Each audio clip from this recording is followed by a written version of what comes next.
So here is my review of Returnal. I mean, Returnal.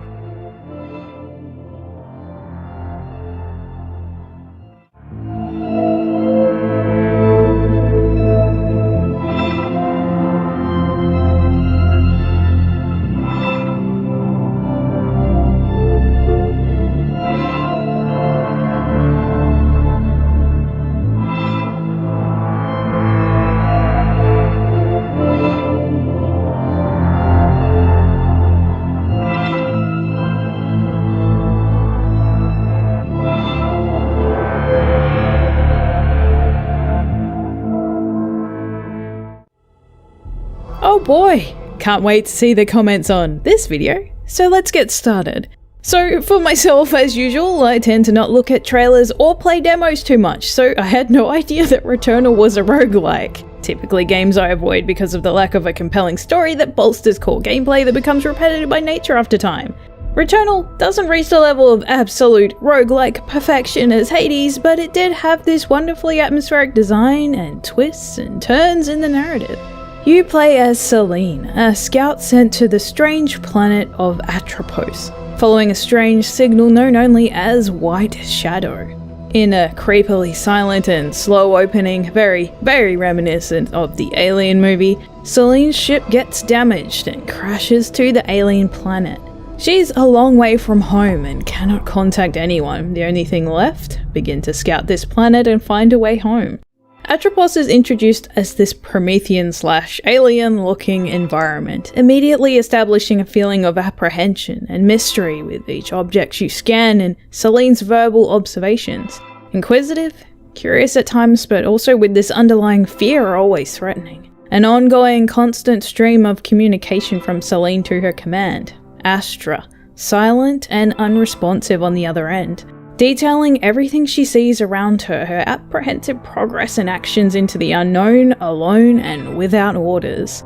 A database is created on each material or object she finds along the way, with Celine having some intelligent observation or analysis given for each scan, and the ever-vigilant sweeping of her helmet-mounted camera swinging around to lock onto some discovery nearby.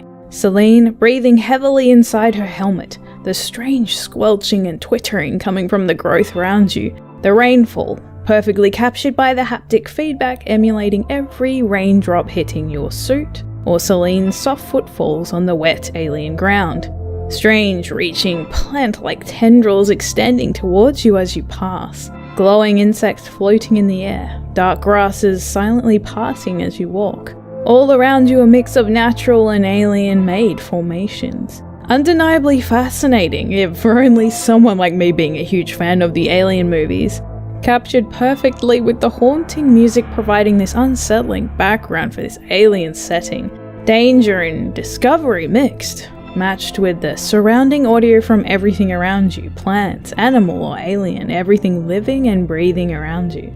With nothing but basic gear, suit, scanning camera, and thrusters to traverse, Celine delves into the forested, overgrown ruins of some ancient Xeno civilization. Suddenly, without the slightest bit of build-up that I would have expected, Returnal shows its true colours immediately. A dead body on the ground before Celine, another scout, bearing her name upon the helmet.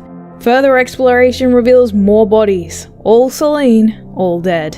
Some have data recordings nearby, the first being the most informative. This Celine, she is you. Only 30 minutes have passed since the same crash repeating, landing on Atropos and her, as she describes it, return. Their environment has changed. She describes it shifting, rearranging itself. It's done this for every time she returns. And return, over and over, is what awaits you. Both of you being the same person, locked into this unending cycle, a loop, unable to escape until you reach the source of the White Shadow signal. Besides the extremely obvious and not in the slightest bit subtle implications this provides, at least you get a pistol now. So it's time to press on and get as far as you can before you inevitably die and have to start over again all the way back at your ship. Returnal, though, is not at all what it seems, with some creepy flashes of images and memory that hint at something deeper going on. a sinister figure of an astronaut that follows you around the map, even sometimes being able to spot them lurking nearby, only to disappear should you turn your gaze away for a second, as well as an oddly placed house on this alien planet, occasionally opening its doors to Celine and playing out some of her memories. Most of the story gets told through each small little detail, interactable object or event that takes place inside for every consecutive visit when you are granted entry. Returnal as a roguelike relies on the random nature of a roguelike and the risk-reward structures dictating level design and gameplay.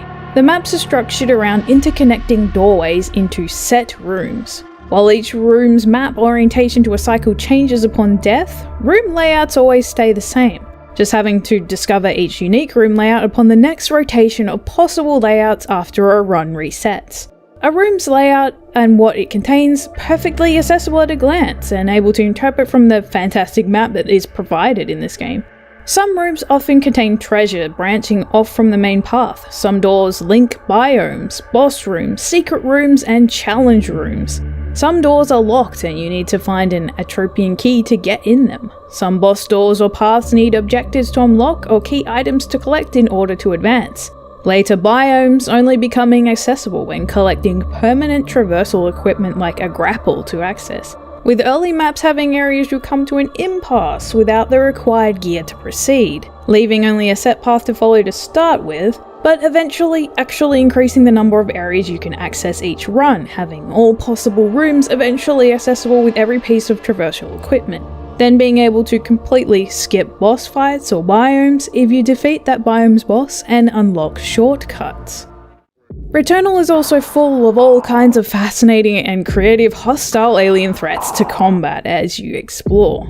As you progress through each of the ever-changing and varied biomes of the game, a new encounter with some fresh monstrosity occurs, upping the difficulty and threats, increasing enemy numbers, and having strong enemies slowly materialize amongst the normal mobs. Even inside secret rooms or appearing at random are named enemy encounters to have to deal with, culminating with a boss at the end of each biome. Massive, multi-phased fights that end up being this bullet hell nightmare, avoiding huge amounts of projectiles on screen while jumping and dodging around trying to stay alive the best you can. Slowly chipping away at the boss's health, entering a new tougher phase and trying to figure out each unique gimmick for the fight. Bosses being able to refight over and over if you should choose, then being able to completely skip boss fights or biomes if you defeat that biome's boss and unlock shortcuts. For every enemy you encounter, you'll start building a complete database and compiling together a guide on their attacks, behaviors, and weaknesses. Most enemies have different styles of projectile attacks you need to avoid, becoming this massive on-screen mess of bullets to dance around in. And some just come right up to you and melee or explode. When you gain a sword to be able to melee, you can then quickly smash weaker enemies in one go, and even have to break shielded enemies' force fields before being able to shoot them. Some enemies teleport around for you to have to chase. Some have slow-inducing attacks that catch you on the ground, or undodgeable projectiles you have to jump over. Some grab you, some are connected to regen towers that constantly heal all enemies in the area. Very alien-looking creatures, giant dog things, eldritch beings, cosmic horrors, flying sea creatures, or deadly robotic sentinels. Each biome spawning new and frightening creatures for you to deal with, eventually finding some ancient remaining Xenos that built this old civilization, probably the toughest creatures you face in this game.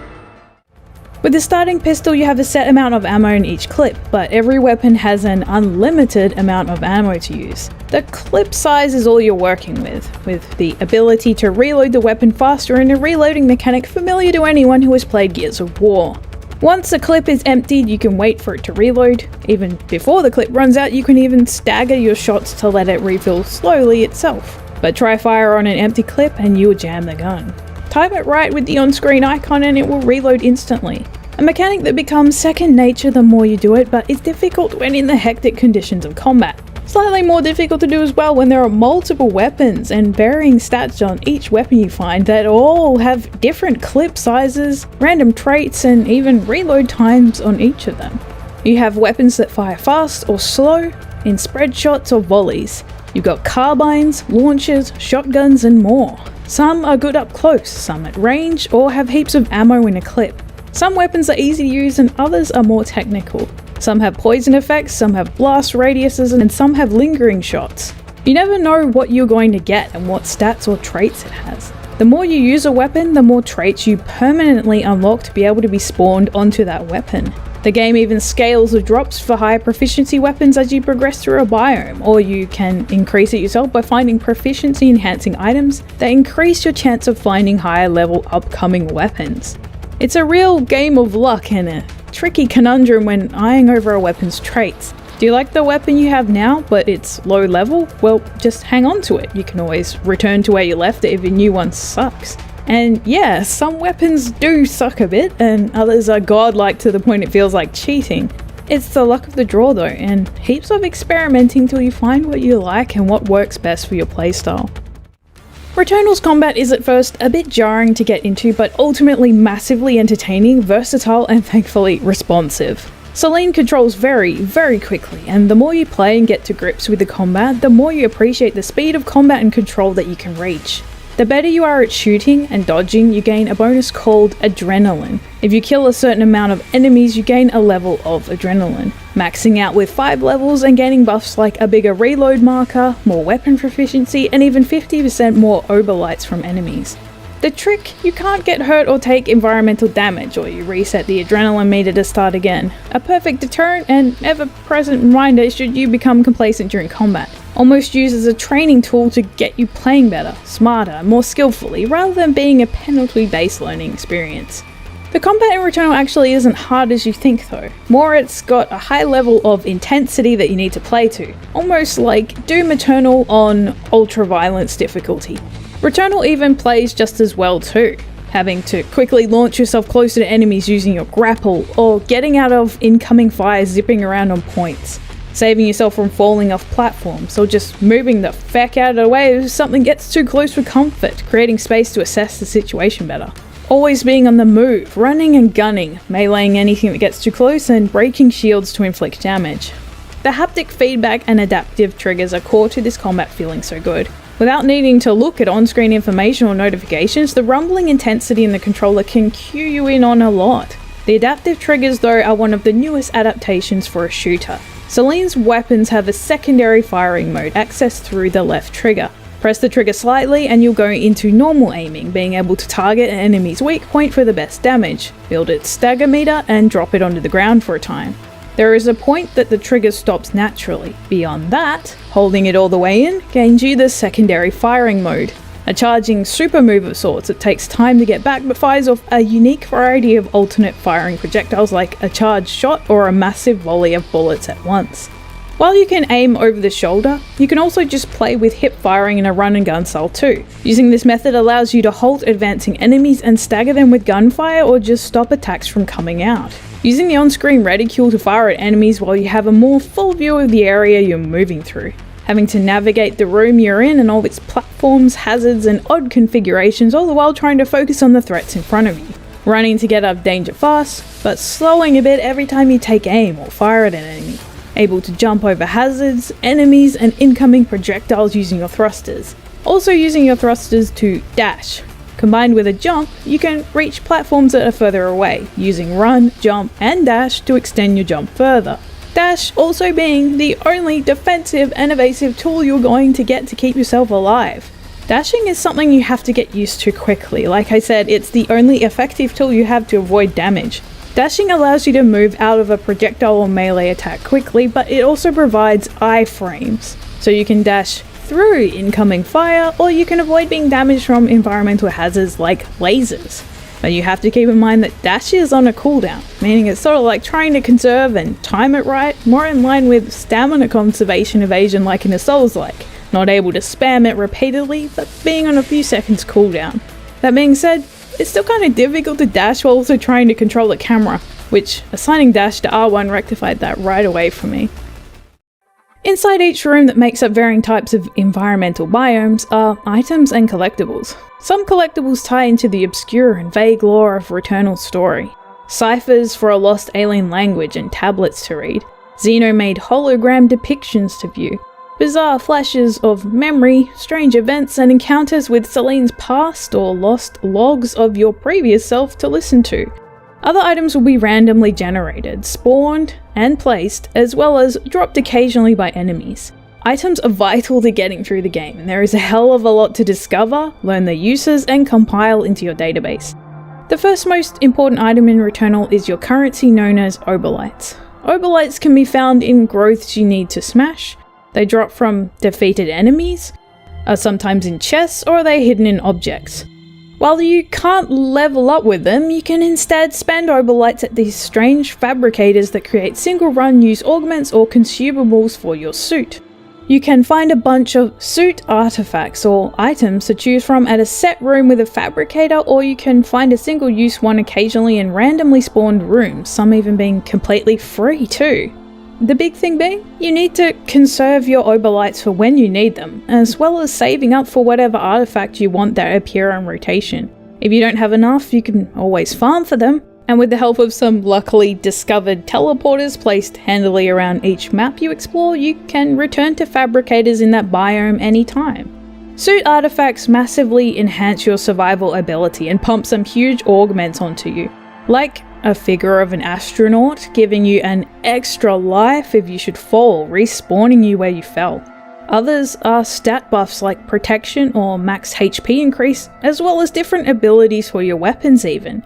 These artifacts are endlessly discovered through hours and hours of playtime. Some are random, some are connected to the story, some you need to uncover through unlocking them with objects called data cubes.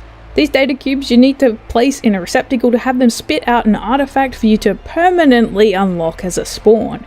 You have to find the data cube receptacles though, survive until you find one, as well as only being able to hold one type of cube at a time. Now the second most important item, and one that carries over upon death, ether.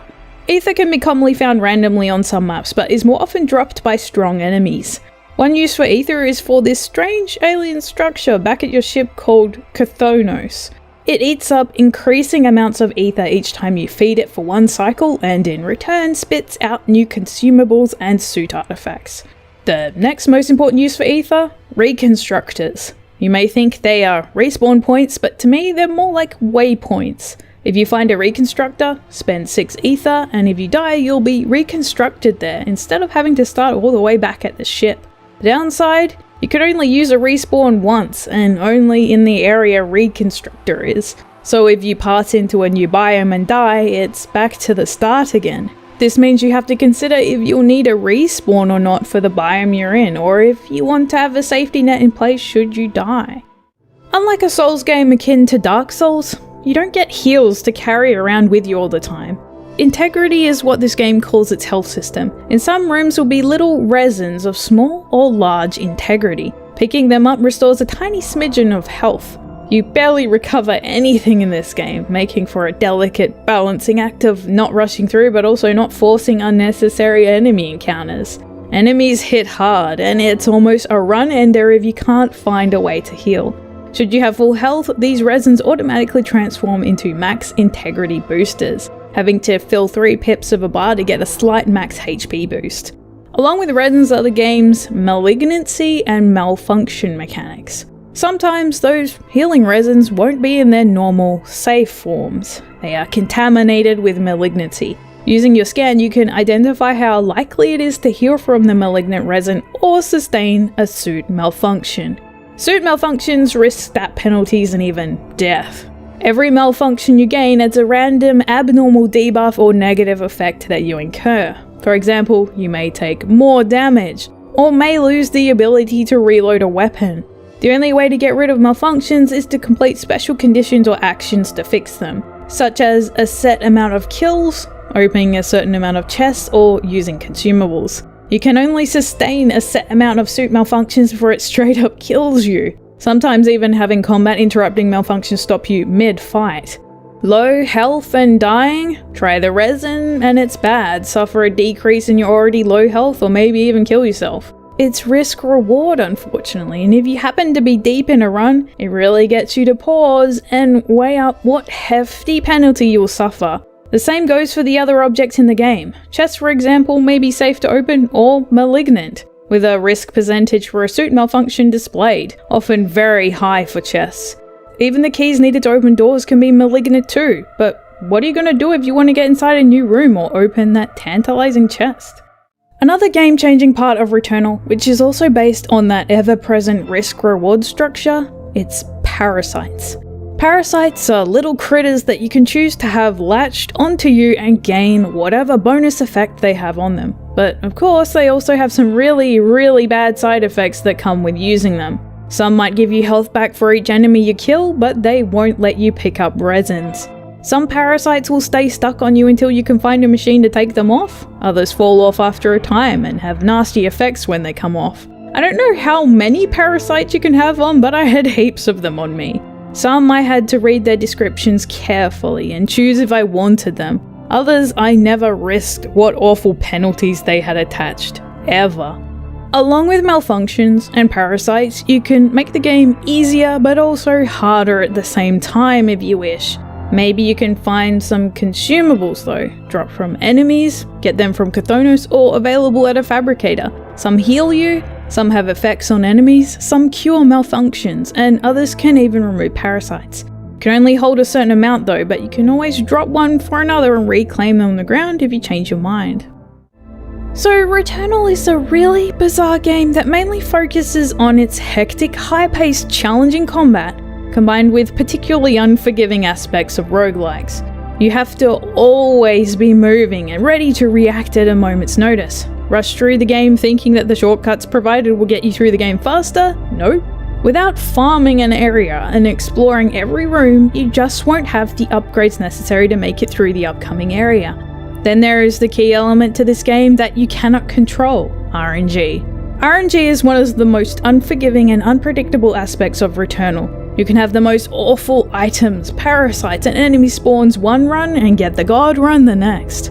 A huge amount of risk-reward from items or gameplay mechanics makes the game even harder, or slightly easier depending on your own choices. Devastatingly high damage from enemies, no conventional healing, and an abnormally high level of intensity you have to play at right from the start.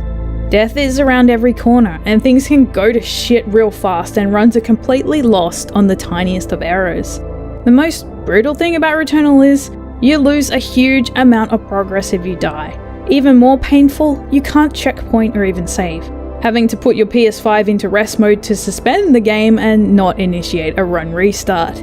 Having this downside to the game where you lose all the new story discoveries, have next to no narrative to sustain you for the long grind ahead, and eventually feeling like you aren't making a single bit of meaningful headway.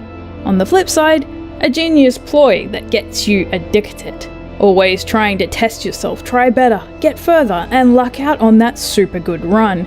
You just don't want to stop playing, but the crux lies in the niche audience that the game caters to. People who love a challenge, have the patience, and have the time to play. While Returnal is thankfully split into 2 acts, where your entire progress through all 6 biomes isn't reset to the very start, a full run through a single biome could take up to an hour, even more for a full run through all 3 biomes in 1 act. Also noting that reports from players having really buggy games or straight up crashing on a run, while I only had a few enemies bug out, the starting door refusing to open, and secret ending items failing to spawn, I never had a single crash, though I did lose runs to automatic updates sadly. The nature of the game is not at all too apparent to begin with, seeming like an unfair system that devolves into a grindy nightmare of lost playtime. But as much as this game is a roguelike, there are some predictable elements to each map in each cycle. With repetition comes familiarity, recognizing rooms that you've been to before and instantly knowing their layout. This is how Returnal goes from being at first seemingly random and difficult to then become a test of endurance and ability. Carefully make your way forward with the threat of death always present, using that apprehension and stress to carefully plan your advance into the unknown and safely approach every threat smartly. To inevitably die due to enemies or just plain running out of health, but while progress seems to be lost, a mental record gets created. You know where common items are, you know where enemies spawn, and it all just becomes second nature. Death doesn't mean you're bad at the game, it's not a loss, because you're only getting better and better every time. You enter this zen state, fluidly dispatching enemies, dancing your way through countless rooms with fewer and fewer mistakes made, and effortlessly collecting items along the way. A run lost becomes a run better left unfinished. The next one, the next hopeful candidate towards your advance ever closer towards finishing the game. Only one boss in this game gave me much trouble, and the last one was a cakewalk by the time I got my hands on a beastly rapid fire launcher. Zen out, become familiar with the layout of everything, and you don't even need to rely on respawns or lives. While Returnal wasn't the masterpiece I was hoping for and can admit that the overall game did bore me at times, something about it works incredibly well. Maybe it's the helpful sound design built into the game. Maybe it's the similar design to Alien or Prometheus. On a side note, it's really encouraging to see uncommon lead characters like Celine used as the main character, which I appreciate. I was captivated in this lonely and threatening alien world for a brief time, actually really enjoying the well-designed and slow-paced, inquisitive and apprehensive exploration a lot. Then the repetitive nature makes you ignore it all because you just see the same areas over and over. I flip-flopped on liking it and disliking it throughout my time with the game. I can't ignore some things though. The game lacks replayability and the multiplayer seems non-existent, only there in the form of scores to beat from other players in daily challenge trials. From something Celine says about seeing other versions of herself wandering around, I could have sworn you would be encountering other players in the main game. Maybe dead bodies marking where other players have died, or even better, invasions.